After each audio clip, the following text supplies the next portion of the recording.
माननीय खासदार डॉक्टर श्रीकांत एकनाथ शिंदे यांचे करवीर नगरीत सहर्ष स्वागत उत्सुक माननीय नामदार प्रकाश आंबेडकर, मंत्री सार्वजनिक आरोग्य कल्याण तथा पालकमंत्री कोल्हापूर, सर्व खासदार, आमदार, लोकप्रतिनिधी, पदाधिकारी आणि कार्यकर्ते, शिवसेना कोल्हापूर।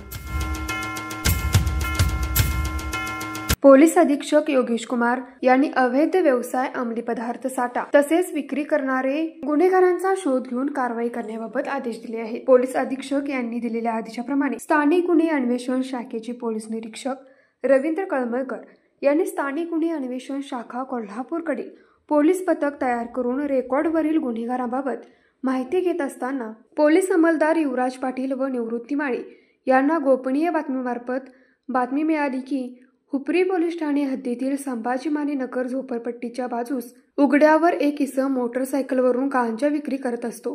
त्या बातमीच्या अनुषंगाने स्थानिक गुन्हे अन्वेषण शाखेकडील पोलीस निरीक्षक रवींद्र कळमळकर यांच्या मार्गदर्शनाखाली पोलीस उपनिरीक्षक शेष मोरे व पोलीस अंमलदारांचे पथक सदर ठिकाणी जाऊन खात्री करून सापळा लावून 25 जुलै रोजी छापा टाकला असता आरोपी मोहीन मोनुद्दीन मुजावर राहणार संभाजीनगर हुपरी यास पकडले असता त्याच्या कब्जात गांजा हा अंमली पदार्थ मिळून आला। 2 पंचासमक्ष कायदेशीर प्रक्रिया करून त्याच्या कब्जातून बेकायदेशीर विक्री करता आणलेला एकूण 1 किलो 600 ग्रॅम वजनाचा गांजा व इतर साहित्य असा एकूण 1,90,000 रुपये किमतीचा मुद्देमाल जप्त करण्यात आला। आरोपी विरुद्ध हुपरी पोलीस ठाणे NDPS कायद्याअंतर्गत गुन्हा दाखल करण्यात आला आहे।